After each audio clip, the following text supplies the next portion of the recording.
Bonjour à tous et bienvenue dans cette nouvelle vidéo où on va parler d'un oral tombé en filière MP à Polytechnique en 2019.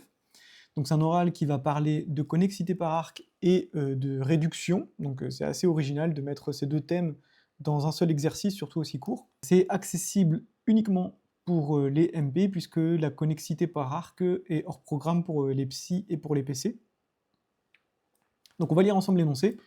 On prend A une matrice 2-2 réelle, et on note sa classe de conjugaison, hein, donc l'ensemble des matrices conjuguées à A, C de A, qui est P-1 à P pour P appartenant à GLD2R.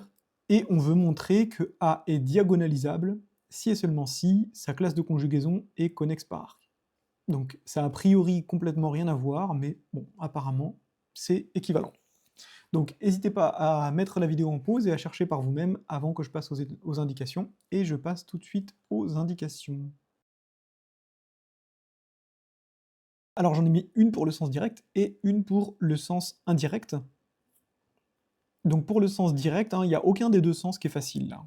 Vous allez voir que bon, quand on voit l'idée, en fait, c'est assez rapide à rédiger et à écrire, à comprendre, mais pour les trouver, c'est pas forcément évident. Donc là, les indications, elles vont peut-être vous aider.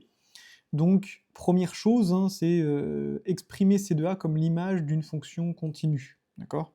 Et vous allez voir que c'est pas immédiat que C2A va être connexe par arc, hein, il va falloir en fait compter, en fait, regarder un petit peu ce qui se passe au niveau des différentes composantes connexes par arc de l'espace de départ, qui ne sera pas connexe par arc, hein, et voir un petit peu en quoi est-ce que la diagonalisabilité va nous aider, d'accord?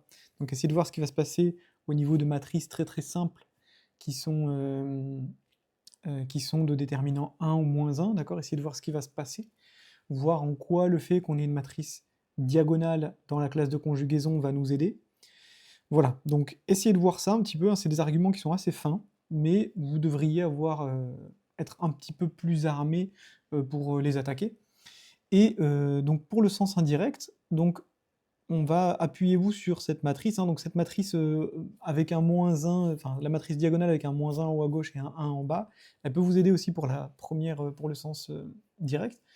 Et pour le sens indirect, elle va encore intervenir et essayer de voir un petit peu ce qui va se passer quand on va traduire le fait que ces deux matrices sont reliées par un chemin continu qui reste dans C2A, d'accord? Donc vous allez voir que ça va être pas évident de voir qu'on peut avoir une matrice diagonale, dans la classe de conjugaison et sur le chemin, c'est même pas sûr en fait. Mais essayez de voir un petit peu les autres théorèmes que vous connaissez, les théorèmes de diagonalisabilité, hein, parce que ce qui nous intéresse, ça va être de prouver que A est diagonalisable. Mais essayez de voir un petit peu ce qu'on va trouver là-dessus, d'accord? Donc, n'hésitez pas à remettre la vidéo en pause et à chercher par vous-même avec ces indications, et je passe tout de suite au sens direct. Ok, donc pour le sens direct. Donc, l'idée, hein, c'est qu'en fait, C2A, elle est construite comme l'image d'une certaine application. En fait, on introduit l'application en fait, hein, qui a une matrice inversible, tout simplement, va envoyer P-1 à P, d'accord? Donc on pose. Voilà, donc on pose cette application qui est assez naturelle à poser. Alors pourquoi est-ce qu'elle est continue? Elle est continue parce que ici on va faire appel à l'inverse, d'accord? Donc en fait, on peut voir que l'inverse, c'est une application qui va être continue, tout simplement avec la formule par exemple de la comatrice, hein, ça fait intervenir le déterminant qui est une application continue qui ne s'annule pas, donc voilà, l'inverse du déterminant non plus, et puis bon, bah, la comatrice, en fait, on va faire que des mineurs, les coefficients, ce seront des mineurs qui seront eux-mêmes des déterminants, donc ici, P-1 est continu, multiplication matricielle, c'est continu par bilinéarité de la multiplication matricielle en dimension finie, bon, bah voilà, forcément, on va multiplier encore par P, donc encore continu, d'accord? Donc tout ça, c'est continu. L'image d'un connexe par arc par une application continue et connexe par arc. Malheureusement, GL2 de R n'est pas connexe par arc, sinon de toute façon on n'aurait même pas l'hypothèse de diagonalisabilité qui interviendrait. On va regarder un petit peu les différentes composantes connexes par arc de GL2 de R. En fait, il y en a deux, qui vont être GL2 plus de R et GL2 moins de R. Avec GL2 plus de R, c'est égal à l'ensemble des P de déterminants strictement positifs, et GL de moins de R, ce sera celle de déterminants strictement négatifs. Alors pourquoi est-ce que ces deux ensembles sont connexes par arc? Je rappelle très rapidement une démonstration, parce que c'est pas le cœur de la preuve, hein. Je pense que je sais pas si le jury l'acceptait directement, je pense pas que ce soit explicitement du cours, mais c'est quelque chose qui est assez classique. Affirmation, on va le prouver rapidement, donc soit P, on va le faire pour GL2 plus 2R, et pour GL2 moins 2R, en fait, ce sera, on va le déduire de ce qu'on aura fait. Donc on prend une matrice de déterminants strictement positifs, et donc ça signifie que ces deux valeurs propres, donc éventuellement complexes, sont, si elles sont réelles, sont de même signe, d'accord? Donc soit les deux sont soit les deux sont strictement positifs, soit les deux sont strictement négatifs. Lambda mu appartenant à C, si les deux valeurs propres sont strictement négatives, donc pour tout t appartenant à 0, en fait, on va créer un chemin, en fait, on va voir que le segment qui relie P à l'identité est tout entier inclus dans GL2 plus 2R. Voilà, donc pour tout t appartenant à 0,1, on va avoir ce déterminant, pardon, avec un moins ici, qui va être strictement positif. Pourquoi? Car si il existe, donc tel que, donc s'il s'annule, alors on peut factoriser par t carré, et donc ça va nous donner 1 sur t, 1 moins t sur t i2, moins p qui est égal à 0, d'accord? Mais sauf que là, on reconnaît en fait le polynôme caractéristique. T carré qui p de 1 moins t sur t égale 0. Et dans ce cas-là, ben, on a en fait ici une valeur propre, parce que les racines du polynôme caractéristique, ce sont les valeurs propres. Et donc, 1 moins t sur t appartient au spectre de P, ce qui est absurde. Donc, gamma qui va de 0,1 dans R, qui à t associe det de 1 moins t i2 moins t p, ça va être ne s'annule pas, donc continue, continue et ne s'annule pas, donc à valeur dans R plus étoile. D'accord? Puisque, en fait, en 0, elle vaut 1, d'accord? Ben, elle va rester du même côté, hein, par le théorème des valeurs intermédiaires, elle va rester du même côté que 1, donc strictement positive. Et donc, gamma est un chemin continu, d'accord? Elle est continue car polynomial en t, hein, d'accord? Si on développe ce truc-là, ce sera polynomial de degré 2 en t, est un chemin continu de P à I2. Et sinon, ben, si les deux valeurs propres ne sont pas des réels négatifs, dans ce cas-là, bon, bah, c'est soit des réels strictement positifs, soit des complexes, et donc sinon on pose gamma qui va de 0,1 dans R, et qui à t va associer la même chose mais avec un moins. Et donc en fait ça ce sera un chemin continu qui va relier en fait P à moins I2. Moins I2 elle est aussi de déterminant 1, donc aussi de déterminant strictement positif, et celle-ci donc on aura les mêmes arguments, d'accord?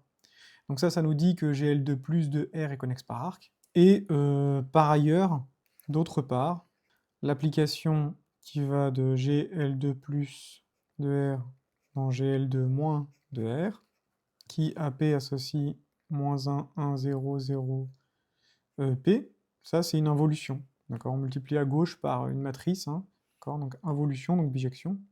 Involution continue, donc en fait on a une bijection continue, hein, d'accord? Et donc GL2 moins de R, connexe par arc, comme image continue d'un connexe par arc. Donc voilà pour cette affirmation. Alors en quoi est-ce que ça va nous aider? Dans ce cas-là, on va ressortir notre application phi qu'on avait tout à l'heure. Donc, ce qu'on sait, c'est que phi de GL de plus de R est connexe par arc. Même, je vais mettre phi de GL de plus de R et phi de GL de moins de R sont des connexes par arc de C2A. D'accord? Et en fait, maintenant, on va essayer de comprendre l'idée. Donc là, on aimerait bien que C2A, lui, tout entier, soit connexe par arc. Donc on va faire un petit dessin pour voir ce qui se passe. Et voilà, j'ai fait un petit dessin, donc pour représenter en fait la suite de la preuve, pour essayer de comprendre ce qui se passe. Donc là, l'idée, c'est qu'en fait, on va avoir deux composantes connexes par arc, ces deux patates, là, on sait qu'elles sont connexes par arc. D'accord? Et maintenant, l'idée, c'est qu'en fait, on va essayer de trouver quelqu'un dans l'intersection des deux.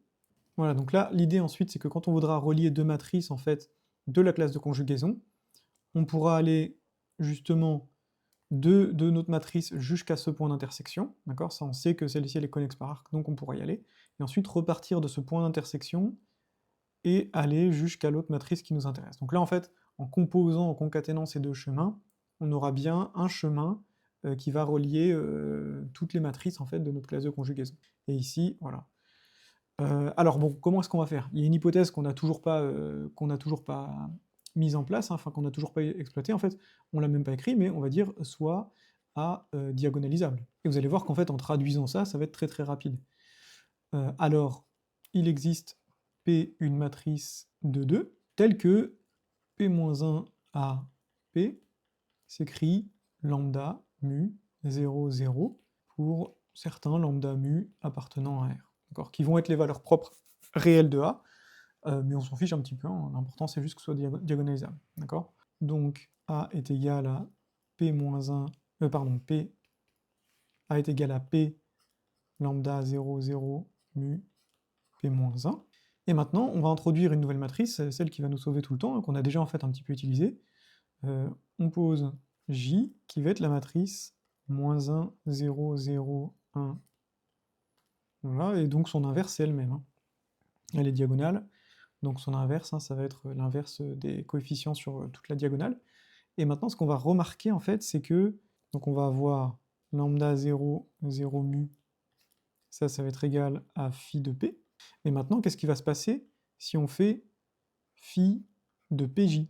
Ben ça va être égal à, tout simplement, on va avoir du j-1, p-1 à pj, qui va donc être égal à -1, 0, 0, 1, lambda mu et -1, 0, 0, 1.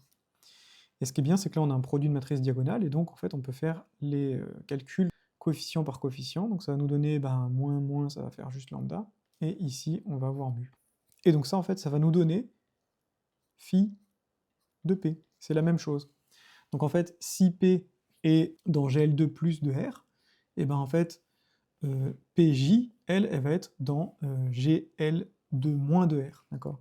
On a, je vais noter ça comme ça, det de P, det de PJ, c'est strictement négatif, hein, donc pas de même signe. Et donc en fait, le point qu'on a ici, et ben, c'est tout simplement phi de P. D'accord? En fait, ce qui se trouve dans l'intersection des deux composantes, en fait, c'est notre matrice diagonale, d'accord? Qui va être égale ici à lambda 0, 0 mu. C'est bon pour le sens direct, donc maintenant on peut passer au sens indirect. Voilà, donc le sens indirect, il va être un tout petit peu plus facile, hein, vous allez voir. Supposons C de A connexe par arc. Et donc, en particulier, donc il existe un chemin reliant phi de I2 et phi de J. Or, phi de I2, bah, ça c'est tout simplement A conjugué avec l'identité, donc c'est A, et phi de J, ça va être ben, J, A, J. D'accord? Et si A, on lui donne des coefficients, A, B, C, D, alors on peut faire le calcul, hein, J, A, J, ça va nous donner A, moins B, moins C, D. Et donc, on pose gamma, qui va de 0,1 dans C de A, qui reste dans la composante connexe par arc, et qui, en réalité, va associer, en fait, on va donner ses coefficients, alpha de t, bêta de t, bon, gamma de t, c'est pas une bonne idée parce que c'est déjà pris, delta, allez hop, epsilon de t, tel que gamma de 0, c'est égal à A, et gamma de 1, c'est égal à J à J. Et en fait, bon, bah, ce qu'on observe, en fait, hein, ce qui doit nous marquer quand on va regarder ce genre de choses, ça va être les coefficients antidiagonaux. Qu'est-ce qui se passe ici? Donc là, un petit peu, hein, l'erreur qu'on pourrait avoir tendance à commettre, c'est de se dire qu'on va passer continuellement de B à moins B, donc effectivement, on va y avoir une fois où ça va s'annuler là-haut. On va passer aussi de C à moins C, donc il va y avoir une fois, en fait, où bêta va s'annuler, et une fois où delta va s'annuler. On aura envie de se dire qu'on va passer par une matrice diagonale. Le problème, c'est que c'est pas tout à fait sûr qu'on passe par une matrice diagonale, parce qu'il n'y a pas de raison que bêta et delta, qui certes vont s'annuler en même temps. Si elles s'annulent en même temps, on est d'accord, on tombe sur une matrice diagonale, on peut conclure. Mais il n'y a pas de raison de le penser. Alors en fait, ce qu'on peut se dire, en fait, c'est qu'il y a une condition plus faible qui va quand même nous assurer la diagonalisabilité.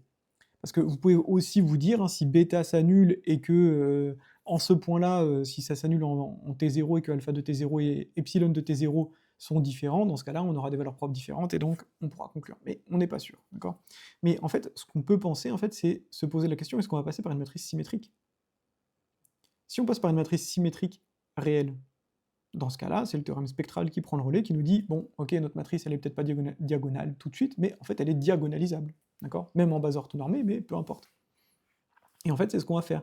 Donc on va essayer de voir, est-ce que, en fait, ces deux coefficients sont égaux à un certain point du chemin. Donc on pose G, qui va de 0 à 1 dans R, cette fois-ci, et cette fois-ci, en fait, on va poser tout simplement qu'il y a T associe, on veut que ces deux coefficients soient égaux, donc on va regarder bêta de T moins delta de T. Donc celle-ci, elle est continue, car gamma continue, d'accord? Et on se rappelle que quand on a une fonction qui est définie par ses coordonnées en dimension finie, elle va être continue si et seulement si ses coordonnées sont continues. Donc là, on a 4 coordonnées, on sait que alpha, bêta, delta et epsilon sont continues. Donc G, elle est continue comme somme de fonctions continues, enfin comme différence de fonctions continues. Et G de 0, ça va être égal à B moins C. Et G de 1, ça va être égal à moins B plus C, qui va être égal à moins G de 0. Et là, on a gagné. Donc 0 appartient à donc l'intervalle éventuellement qui n'est pas écrit dans le bon sens, hein, d'accord, mais c'est une valeur en fait intermédiaire, d'accord. Je vais écrire ça plutôt comme ça. Donc 0 est une valeur intermédiaire entre G de 0 et G de 1. Donc, il existe T0 appartenant à 0,1, tel que G de T0 égale 0, et dans ce cas-là, donc gamma de T0, ben, ça va s'écrire alpha de T0, bêta de T0, bêta de T0 encore une fois, et donc ici epsilon de T0. Et ça appartient à S2 de R. Donc, d'après le théorème spectral, gamma de T0 est diagonalisable, et conjugué forcément à A, donc A est diagonalisable. Voilà, donc on a terminé avec cet exercice. Donc c'est un exercice que j'aime beaucoup. Il mêle deux chapitres qui ont a priori rien à voir, réduction et connexité par arc, une notion qui est quelque part purement topologique et une notion qui est purement algébrique. On peut parler de réduction dans n'importe quel corps, hein, d'accord? Donc on n'a pas besoin de topologie en quelque sorte pour parler de réduction, et pareil, la connexité par arc, on n'a pas besoin d'algèbre, on a juste besoin d'avoir un espace vectoriel normé, ou plus tard, vous verrez, quand on est en L3, d'espace topologique, mais voilà, c'est deux notions qui n'ont pas grand-chose à voir, et il se trouve qu'on a cet exercice qui fait un lien curieux en fait entre la topologie de la classe de conjugaison et la diagonalisabilité d'une matrice de 2 réelle. Voilà, donc si cet exercice vous a plu et que vous voulez vous entraîner sur un exercice qui ressemble un petit peu, je vous ai mis un exercice tombé à Minpon en 2023 qui ressemble un petit peu à ça, hein. Donc là c'est pareil, c'est un critère de diagonalisabilité pour une matrice complexe de taille n fois n, si et seulement si la classe de conjugaison est fermée, d'accord? Donc aussi quelque chose d'assez original, je trouve, hein. On a d'un côté la notion purement algébrique de diagonalisabilité, et de l'autre côté la notion purement topologique d'être fermé ou non, d'accord? Donc n'hésitez pas à me dire dans les commentaires si cet énoncé vous a plu, ou si voilà, vous voulez discuter de la correction du Minpon que j'ai mis. On a terminé, et je vous dis à bientôt pour une nouvelle vidéo.